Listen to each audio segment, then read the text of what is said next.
लेकिन पहले देखिए रिपोर्ट।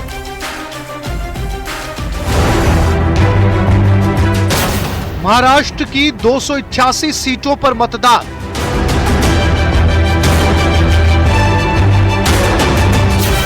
सेलिब्रिटीज ने की वोटिंग, कहा देश के भविष्य के लिए वोटिंग जरूरी।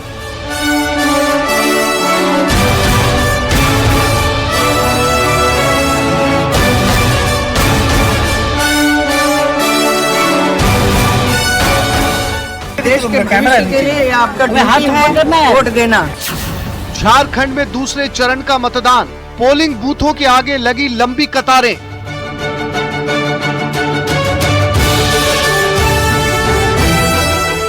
यूपी, पंजाब समेत कई राज्यों में उपचुनाव के लिए मतदान। मतदान के मायने, नतीजों का इंतजार।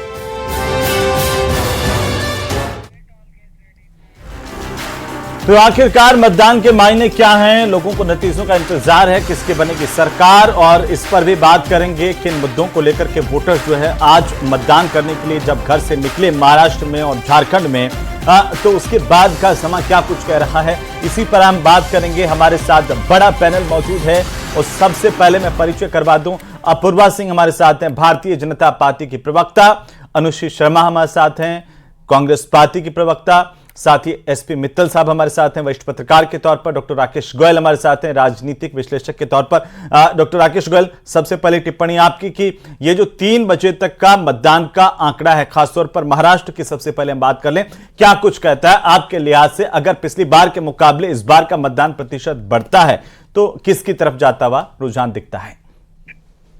देखिए मुझे लगता है मतदान प्रतिशत बढ़ेगा, क्योंकि देश का जो नागरिक है वो थोड़ा जागरूक हुआ है। और इस बार जैसे बड़े बड़े जो सेलिब्रिटीज हैं, चुनाव आयोग ने जैसे राजकुमार राव जी को ब्रांड एम्बेसडर बनाया इलेक्शन के लिए, तो उसका भी एक युवाओं पर खासा प्रभाव पड़ा है और युवा बड़ी संख्या में निकल रहे हैं मतदान के लिए। मौसम का भी इफेक्ट है कि मौसम बहुत अच्छा है, सुहाना मौसम है, तो लोग इसका पूरा लाभ उठाएंगे। जैसे पहले इलेक्शनों में गर्मी ज्यादा थी तो लोग उसकी वजह से भी कम निकलते थे, तो एक अच्छा माहौल है इलेक्शन का, अच्छी वोटिंग हो रही है, अच्छे परसेंटेज में। मुझे लगता है पिछली बार का रिकॉर्ड टूटेगा और ये जो रिकॉर्ड टूट रहा है ये पूरे तरीके से जो मतदान मुझे लगता है महायुति के पक्ष में जाता हुआ नजर आ रहा है। लोग भारी संख्या में जो नारा दिया गया एक है तो सेफ है, उसकी वजह से मुझे लगता है कि मेरे भी काफी नॉन लोग हैं तो ज्यादातर लोगों ने यही अपना फीडबैक दिया है कि हमारा पूरा जो वोट है, हमारे पूरे मोहल्लों का भी वोट है, पूरा महायुति को जा रहा है। जी बिल्कुल। मित्तल साहब, आपकी टिप्पणी क्या है इसमें? क्या कुछ आप जोड़ना चाहते हैं? क्योंकि इस बार का चुनाव शुरुआत से ही आरोप प्रत्यारोपों को लेकर बेहद खास नजर आया, चाहे वो महाराष्ट्र की बात कर लें या झारखंड की बात कर लें। जी देखिए, मुंबई को रईसों की नगरी कहा जाता है और जिस तरीके से मतदान हुआ है उससे लगता है कि क्या नाम से जो परसेंटेज है वो बहुत कम है। देखिए, शुरू में जब चला था ये पूरा चुनाव, चाहे महाराष्ट्र का हो चाहे झारखंड का हो, तब ये चला था कि ये क्या नाम से विकास के मुद्दे पर लड़ा जाएगा। लेकिन हमने देखा बाद में कई नारे आए और लास्ट के अंदर क्या नाम से ये वोट और कैश तक का क्या नाम से मामला आ गया, बटेंगे और कटे का भी आया और इसके साथ ही क्या नाम से सेफ है तो एक है तो सेफ है, ये भी नारे सामने आए। मेरा ये मानना है कि जो मुद्दे शुरू में चले थे वो मुद्दे मतदान के दिन आते आते गौण हो गए। और जहां तक क्या नाम से परिणाम का जो रुझान की बात है, मुझे लगता है कि ये जो महाराष्ट्र के अंदर तो कम से कम कोई भी अनुमान नहीं लगाया जा सकता। उसका कारण यह है कि पहले ही जो पार्टियां हैं वो 2 दलों में बटी हुई, जिनके अंदर 3-3 गुट है। भारतीय जनता पार्टी के साथ में एनसीपी भी है और शिवसेना भी है, ऐसी कांग्रेस के साथ भी एनसीपी और शिवसेना जो अलग अलग गुटों में बटी हुई है। इसके साथ ही जो महत्वपूर्ण बात यह है कि सभी के जो बागी उम्मीदवार है वो भी चुनाव मैदान में। मेरा ऐसा मानना है कि शायद हो सकता है कि परिणाम के बाद में खरीद फरोख्त की स्थिति हो और किसी को भी क्या नाम से बहुमत जो है वो नहीं मिल पाए और ये जो निर्दलीय जो बागी है ये क्या नाम से सौदेबाजी करें और फिर जो सरकार बने तो हो सकता है इनके सहयोग से सरकार बने। लेकिन आज की स्थिति में अभी नहीं कर, जिस तरीके से मतदान कम हुआ है, मतदान देखिए अभी जितना होना चाहिए तो उतना मतदान नहीं हुआ है, जितना मतदान दिखता है उससे तो लगता है कि जो परिणाम है वो क्या नाम से और चौंकाने वाले हैं। जहां तक क्या नाम से झारखंड का सवाल है, देखिए झारखंड में प्रधानमंत्री ने पहले ये कहा था कि आपकी बेटी और रोटी छीनी जा रही है। मुझे लगता है कि वो जो क्या नाम से बड़ा मुद्दा था जो प्रधानमंत्री ने उठाया वो मुद्दा आखिर तक कायम रहा वहां पर और ये मुद्दा चुनाव के अंदर बहुत महत्वपूर्ण रहा। और जहां तक क्या नाम से हम महाराष्ट्र और झारखंड में देखते हैं हेमंत, तो ये तीनों जगह हम कांग्रेस की स्थिति तीसरे नंबर पे देखते हैं। झारखंड के अंदर जो कांग्रेस जो है वो तीन भाजपा और जेएमएम के पीछे है। उसके बाद में जैसे महाराष्ट्र में भी हम देखते हैं तो शिवसेना जो उद्धव ठाकरे वाली है और एनसीपी और उसके बाद में कांग्रेस। तो ऐसी स्थिति के अंदर कुल मिला के जो चुनाव है मुझे लगता है कि अभी प्रेडिक्ट किया जा सकता है कि उसका परिणाम क्या होगा। इसके साथ ही मैं उत्तर प्रदेश के चुनाव की भी उपचुनाव की भी करना चाहूंगा। देखिए महाराष्ट्र और झारखंड, जबकि झारखंड में भी ये मान रहे थे कि चूंकि क्या नाम से आदिवासी इलाका है और इसीलिए संवेदनशील हुआ और 2 चरणों में चुनाव किया, लेकिन आज हमने देखा कि महाराष्ट्र और क्या नाम से झारखंड में चुनाव शांतिपूर्ण, लेकिन उत्तर प्रदेश के अंदर चुनाव के अंदर हमें कई जगह क्या नाम से थोड़ी अशांति और तनाव का माहौल देखने को मिला।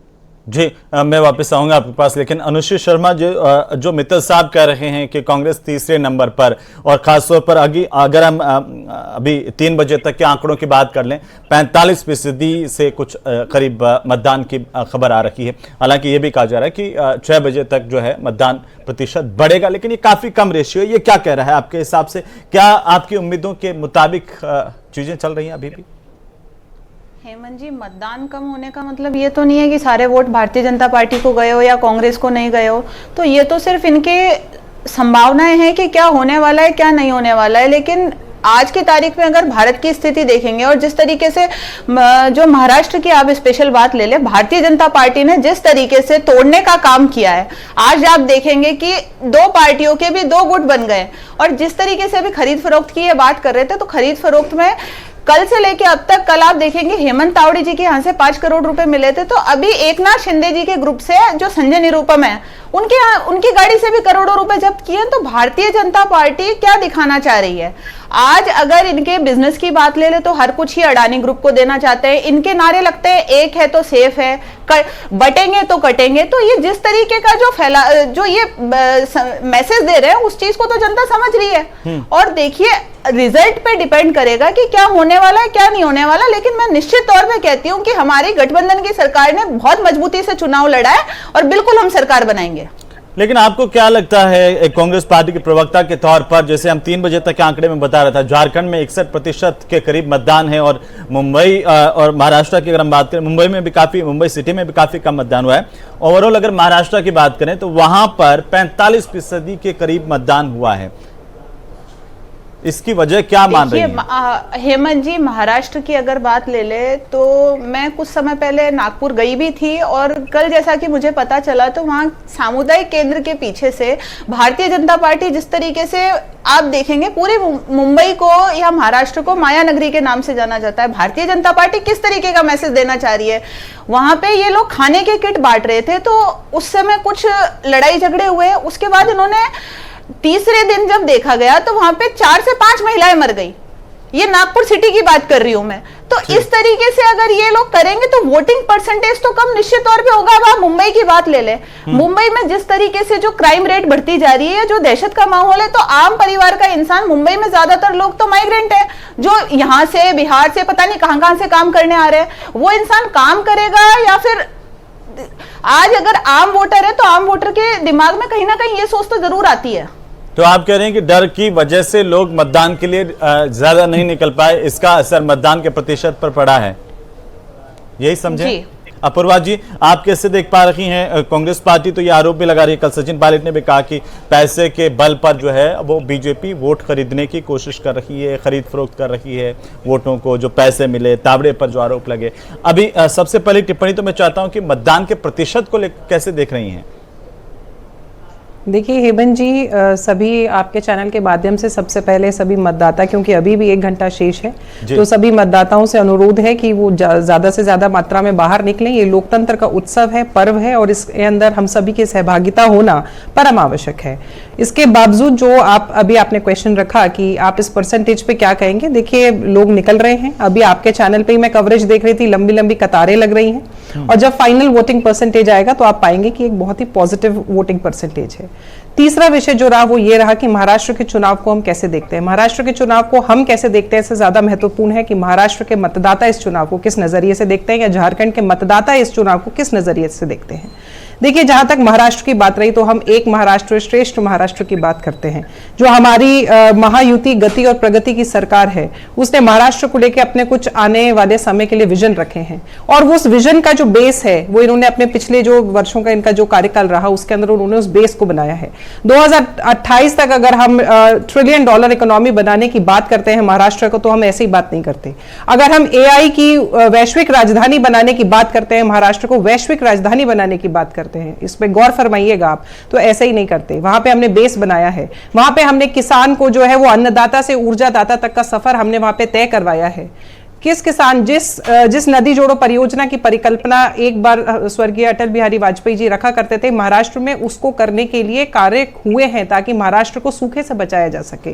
तो हम लोगों के वहां पे एक बहुत कॉन्क्रीट प्लान हुआ है, कॉन्क्रीट काम हुआ है। आज वहां के किसान खुश हैं, आज वहां की महिला खुश है, आज वहां का युवा खुश है।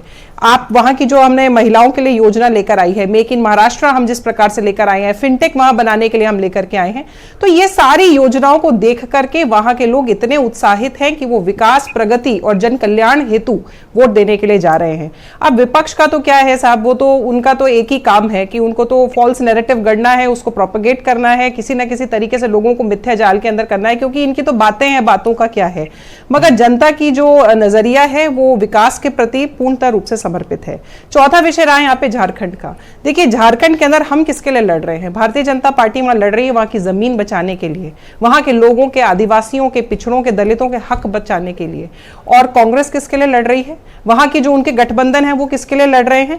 वो लड़ रहे हैं कि किस प्रकार से आदिवासियों के हकों को छीन करके घुसपैठियों को दे दिया जाए। उनका सारा का सारा जो फोकस है वो वक्फ बोर्ड के ऊपर है, और ऊपर से हमको कहते हैं बटोगे तो कटोगे की राजनीति करते हैं।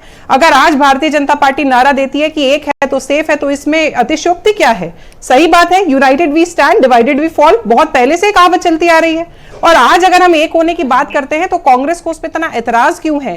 क्या किसी एक विशेष समुदाय के एक हो जाने से क्या इनके समाज पे या इनकी जो पार्टी विशेष है उस पर इतना खतरा मंडराने लगता है कि जनता के एक होने पर भी अब इनको द्वंद है? हम कहते हैं सब एक हो जाओ ना, क्या दिक्कत है? एक होने में दिक्कत क्या है? पूरा समाज एक हो जाए, पूरा भारतवर्ष एक हो जाए, संपूर्ण भारतवर्ष एक हो जाए। हिंदू धर्म, सनातन धर्म तो वो धर्म रहा है जो हमेशा से एक रहा है। जितने धर्म उसके संपर्क में आए उसे सबको समायोजित करके चला है, बहुत मित्रता स्वरूप से। और आज ये लोग उसी को बांटने और काटने के विषय पे हम कहते हैं कि सब सेफ रहेंगे, तो उसको इन्होंने इतना बड़ा इश्यू बना लिया। ये तब क्यों इनका मुखारविंद बंद था, तब क्यों कांग्रेस चुप थी जब 370 बहाली को लेकर के वहां जम्मू कश्मीर की लेजिस्लेटिव असेंबली के अंदर तांडव हो रहा था, तब ये लोग क्यों चुप थे? तब क्यों कांग्रेस पार्टी ने इससे किनारा कर लिया था, या इसके कोई भी प्रवक्ता जवाब देने नहीं आ पाएंगे थे? क्योंकि बांटने की राजनीति इन्होंने की है। हमने तो एक होकर के united we stand, divided we fall की राजनीति करी है। और आज भी हम ये कह रहे हैं कि सब एक हो जाइए। एक होने में क्या बुराई है? आप ही बताइए, आज अगर मैं किसी भी क्लास के अंदर जाके कहती हूँ सब एक हो जाओ, तो उसमें बुराई क्या है? कांग्रेस और जेएमएम भी झारखंड में यही कहते हैं कि अगर ये आए तो आदिवासियों की जमीनें छीन लेंगे, आदिवासियों को जल जंगल से दूर कर देंगे। और कांग्रेस के पास, हेमंत जी, एक बात का जवाब मैं कहती हूँ, कांग्रेस की प्रवक्ता यहाँ पे बैठी हैं, दे दें जी। भारतवर्ष के अंदर कांग्रेस का एक मुश्त 70 साल तक का राज रहा है। एक तरीके से आप देखेंगे कितने आदिवासियों को जो है इन्होंने उठा करके राष्ट्रपति के पद पर पदासीन कर दिया, या कितने आदिवासियों को जो है वो इन्होंने मुख्य धारा से जोड़ने का काम किया। ये काम भी अगर किया तो भारतीय जनता पार्टी ने किया। आज गौरव के साथ में मैं एक महिला हूं, और मैं गौरव के साथ में कह सकती हूं कि जब मैं ये कहती हूं कि इस देश की राष्ट्रपति जो है, प्रथम महिला जो है वो कौन है, तो वो एक आदिवासी महिला है। एक ऐसी महिला है जो फर्स्ट जनरेशन पॉलिटिशियन है, जिनकी जनरेशन के अंदर पॉलिटिक्स नहीं करते आए कि कोई दादा भी था, फिर नाना भी था, फिर दादी भी बन गई, फिर पिताजी भी बन गए, इस तरीके से नहीं करते आए। और अगर मुख्य धारा में आदिवासी किसी ने जोड़ने का काम किया है तो भारतीय जनता पार्टी ने। एक वक्त था जब हम सुनते थे कि महाराष्ट्र का वो इलाका जहां पर परेशान जो किसान है वो सबसे ज्यादा आत्महत्याएं कर रहे हैं। आज बीजेपी ये कह रही है कि हमारे आने के बाद किसान भी सक्षम बन रहा है, आम लोग भी सक्षम बन रहे हैं, नई योजनाएं आ रही हैं और नए जो है कार्यों प्रगति की तरफ हम जा रहे हैं। हेमंत जी, प्रगति की तरफ जा रहे हैं तो काम दिख कहाँ रहे हैं? आप ये बताइए। अभी मेरी बहन बातें कर रही थी कि महिला जो है अच्छी बात है, लेकिन आप ये चीज बताइए, अभी इन्होंने परिवारवाद को लेकर बात ली। मैं डिबेट के टॉपिक से नहीं भटकना चाहती, लेकिन परिवारवाद तो सबसे ज्यादा राजस्थान में दिख रहा है। आप कानून मंत्री से लेकर मुख्यमंत्री को ले लीजिए, इसके अलावा आप चाहे दिल्ली में ले लीजिए, परिवारवाद तो इन्होंने कब नहीं किया। दूसरी चीज ये कि जो राजनीति तो राजनीति होनी चाहिए, नहीं, आपके यहाँ नहीं मैं है। इस डिबेट के टॉपिक से ना भटक के, नहीं, इनके यहाँ नहीं है, ये लोग बिल्कुल दूध के जल हैं। सिर्फ एक ही सवाल करती हूँ, जी। इन्होंने सारी चीजों का जवाब दिया, ये उस चीज का नहीं, जवाब हेमंत जी नहीं से ये देंगे। पूछिए मैं क्या खुद- ये इस चीज मैं को एडमिट खुद करती है कि नहीं करती है महाराष्ट्र गई थी। कि एक आदिवासी मैं महिला को खुद अगर राष्ट्रपति दिवाली बनाने का काम किया तो भारतीय जनता पार्टी ने किया, कांग्रेस आज तक अपने परिवार के बाद देख नहीं पाई, कभी दादा, कभी नाना, कभी दादी, रोकना चाहते हैं, ये उनका भारतीय बेटा, जनता पार्टी की ये इस सोने की विचारधारा राजनीति कभी है, उठे नहीं। क्योंकि और ये कौन सामने सी वाले को बोलने परिवारवाद नहीं की देना बात चाहते, करते हैं? सच इनसे क्या सुना नहीं इन्होंने जाता है हेमंत जी, लोगों को वो नहीं क्यों? किया? जो क्योंकि ये हमारे बोलते नहीं है, विचार के गरीबों की परिवार आवाज से दबा जुड़ा के है, वो रखते हैं, राष्ट्र की सेवा बस करने की बड़बड़ाने आवाज से उठाता है, सत्य तो झूठ नहीं क्या हो है? जाता पूर्वा जी,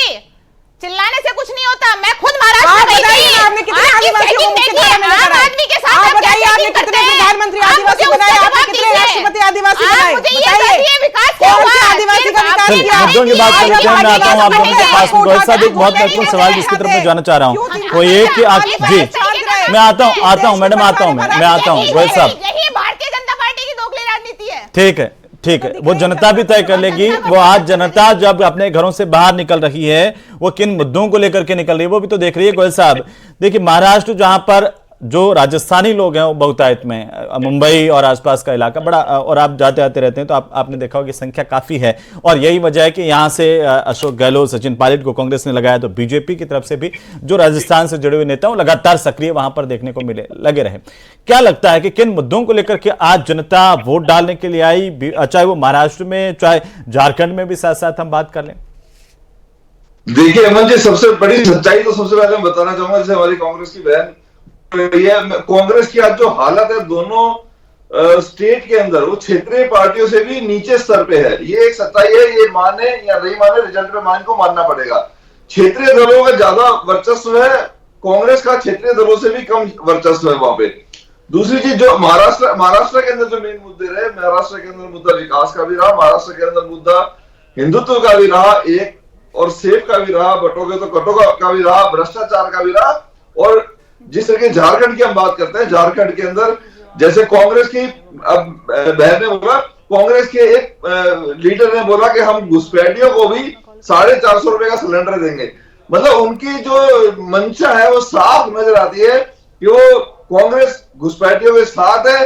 कांग्रेस देश के अंदर बड़ी तादाद में घुसपैठी लाती है और उनको सब्सिडी देती है, उनको फैसिलिटी देती है, उनके जाली आधार कार्ड बना के उनको अपना वोट बैंक की तरह यूज कर रही है। और ये वहां के जो मुद्दे थे, चाहे रोटी का था, बेटी का था, जमीन का था, आदिवासियों का जो मुद्दा था, बीजेपी ने उस पर एज लिया और कहीं ना कहीं उस एज का बेनिफिट वो लास्ट तक जो मुद्दा काम करता रहा, और वो सबसे बड़ा मुद्दा उभर के आया है।